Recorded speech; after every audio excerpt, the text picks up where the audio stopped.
Utes better than anyone else. This is Ute Insider Steve Bartle of KSLSports.com on 97.5, the KSL Sports Zone.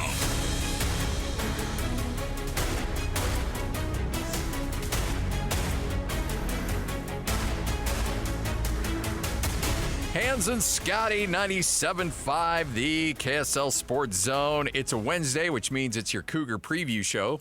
But to help balance things out before we go all BYU at 1 o'clock, we always bring in Steve Bartle to talk some Utah. And always good to chat with him as he joins us right now. Steve, how are you? You know, Scotty, I'm doing okay. How are you doing, man? I'm doing great. Cannot complain whatsoever, man. This is not the season I think we all thought was going to happen.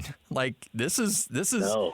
Every now and then you get a year that kind of gets turned upside down a little bit, and this certainly is one of them. I'm trying to figure out, where do you think things went sideways? Is it just simply the quarterback position? It was those blasted water coolers, Scotty. Yes, that's what did it right there, huh? You know, and look, it's not to say that Cameron Rising, you put him on this team and suddenly, you know, everything is fixed like a magic wand.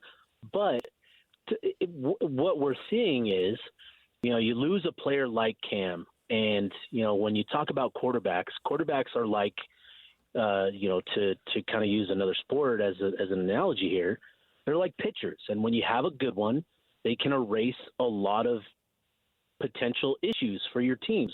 You know, they can, you know, limit hitting and limit the exposure that your guys are going to face by, you know, just overcoming, you know, mistakes. So when you have a quarterback that can do a lot of things, that's experienced, that's seen a lot of football, you know, he's a problem solver. And, you know, right now with the inexperience that Utah has at the quarterback position, you know, each week there's a new set of problems that a quarterback has to figure out. And right now, you know, those issues are just compounding each and every week, where suddenly this team looks like a shell of itself. And it's because, you know, it's just continuing to mount. The problems continue to mount. When one thing is taken away, it leads to another issue. And I think that's what we're seeing here. So when, you know, you talk about the impact of losing Cam Rising, you know, that's what it is. It's just his ability to manage, you know, the game and to essentially mask a lot of these issues. That's what quarterbacks do, is they're able to overcome, you know, a lot of problem areas and mask a lot of issues for their teams. And that's what, you know, Utah is learning a very hard lesson, is that, you know, you lose a guy like that and suddenly there's the warts just start to show up each and every week. Who takes the first snap against BYU? And before you answer, I still think it's going to be Isaac Wilson, but that's just me. But you're closer to the program than I am. Yeah, I still lean towards Isaac as well. You know, he's played well, and he was playing well even in that Houston game. You know, up until he took, I think that, you know, when he got tossed to the ground and injured, you know, his non-throwing arm, you know, that's when things started to kind of, I don't want to say unravel, but, you know, his play obviously dipped, and he wasn't able to execute the same amount of throws. And so, you know, when you look at what he's done over the last couple of weeks, there's been a lot of struggles. There's been a lot of growing pains. But I thought he was doing some good things early on in that Houston game.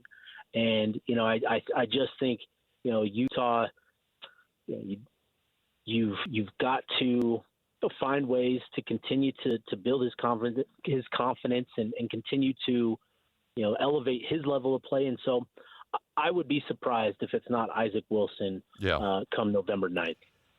Why? I'm trying to think the right way to phrase this. Is Sam Ewart in the doghouse? Why is he not even dressed for that game against Houston? You know, that's an interesting question. And you know, he didn't travel. It was, you know, Isaac Wilson, Brandon Rose, and Luke Batari down there in Houston. And, you know, it's one of those things that, you know, his play has been, you know, pretty up and down, you know, in what I've learned in his time as he's practiced as a scout team quarterback. He was making progress, you know, over the last couple of weeks where he was elevated to QB3.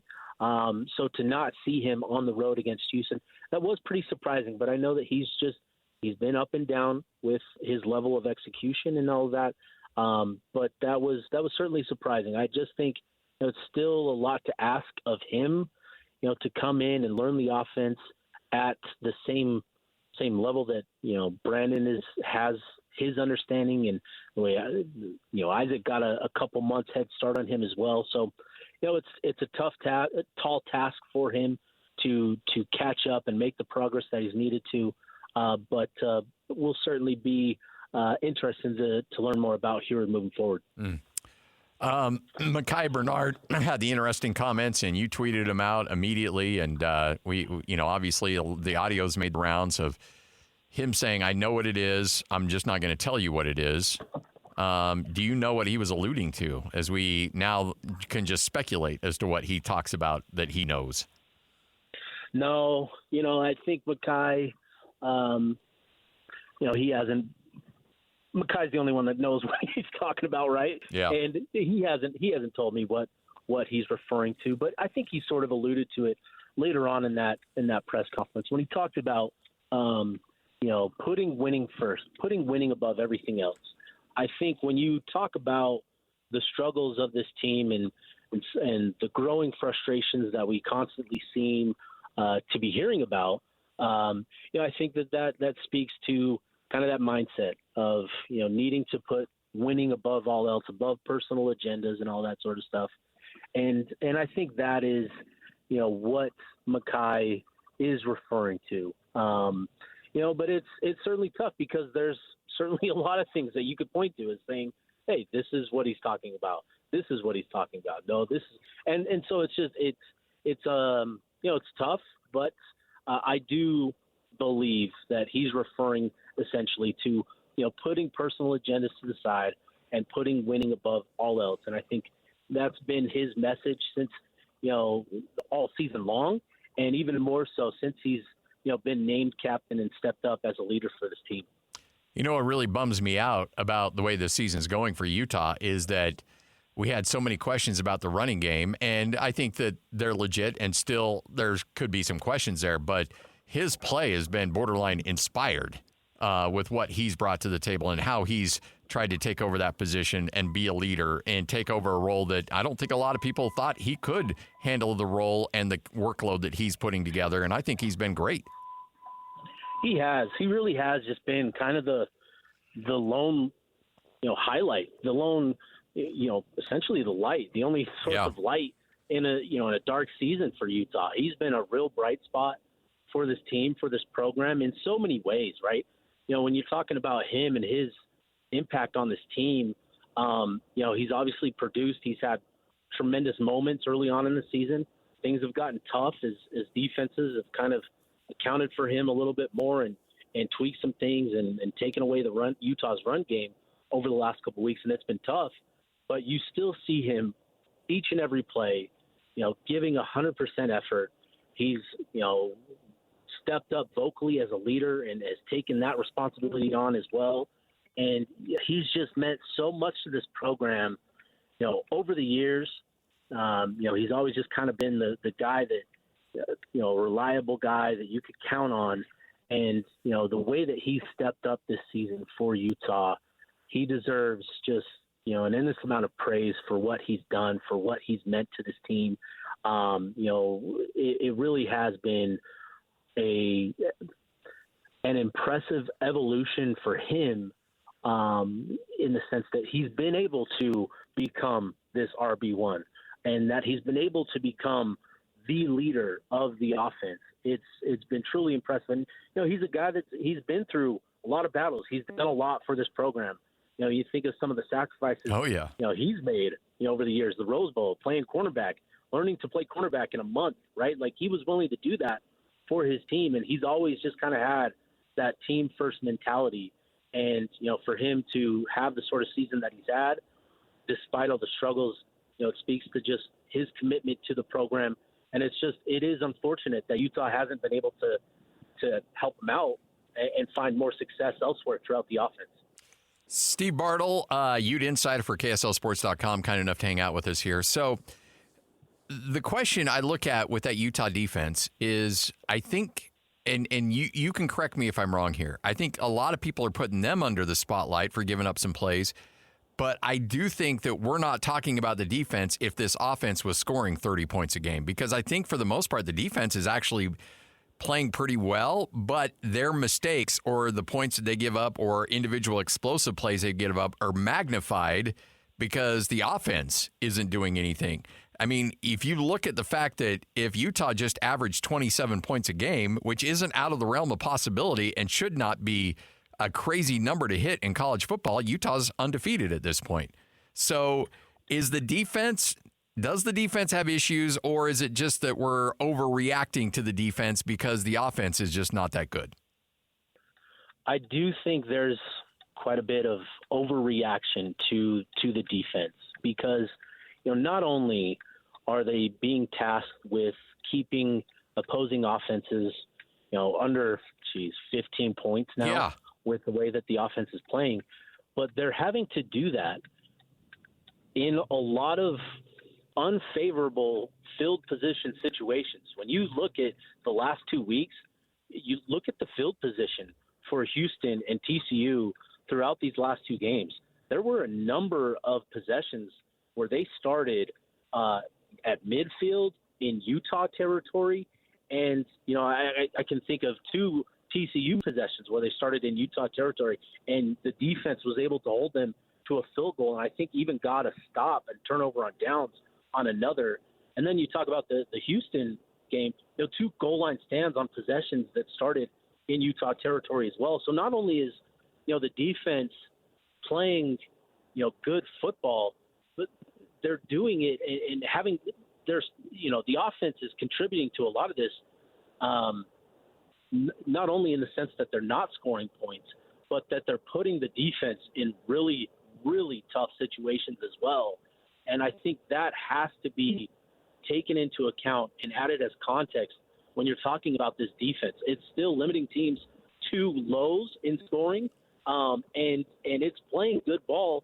They're not generating turnovers that they like or creating the havoc plays, but they're still limiting opponents on the scoreboard, and that's what matters most. And, if they get even 20 points per game from the offense, we're talking about a completely different feel potentially for right now for this Utah program. So, and again, I'm asking you to speculate here, but do you think the way this season is going, one way or another, let's say Utah turns it around and they get on a hot streak and win a bowl game and everything's kumbaya up in the hill, or this thing continues to fall the different direction, does the result of this season have any bearing one way or another on the decision of Kyle Whittingham in 2025? It could, right? It could. And, when you're talking about this, that Kyle Whittingham is a very competitive person. He loves this Utah football program, and he probably wants to leave it, in a better situation and better place than how he inherited it. And that's obviously saying a lot considering how he inherited it, back in 2004 and the season they were coming off of. But, he probably would like to leave it in a good situation. At the same time, when we're talking about college football and the landscape that we're in, we're seeing a lot of coaches that have been around for a long time that are, not necessarily, I don't want to say enjoying it, but, it's not the same. And you're talking about a guy like Nick Saban, right, hanging up last season, talking about Mac Brown in North Carolina.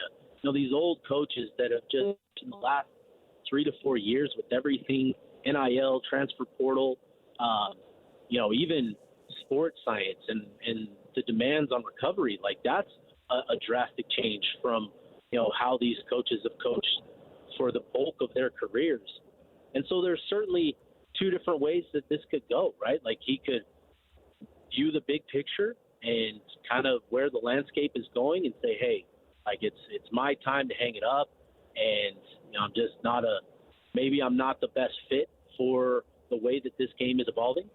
Or on the other side of that coin, he could say, I'm not going to go out like this. I'm going to give everything I've got to this program and, potentially coach another year or two, right? His contract is still could still be extended, that sort of stuff. That's where we're at. And so I don't know how much of that will be influenced by the season. We talked a lot preseason, before the season, that if things went well and went as according to their plans and hopes and goals, that, Whittingham could sail off into the sunset, right? After a great season. That hasn't been the case. And, I truly think, it could go either way for Kyle Whittingham. He could elect to come back for another year or two or whatever and, finish the work that he would like to, or he could. Looks like we lost you there, Steve. Appreciate it, though. Great insight as always.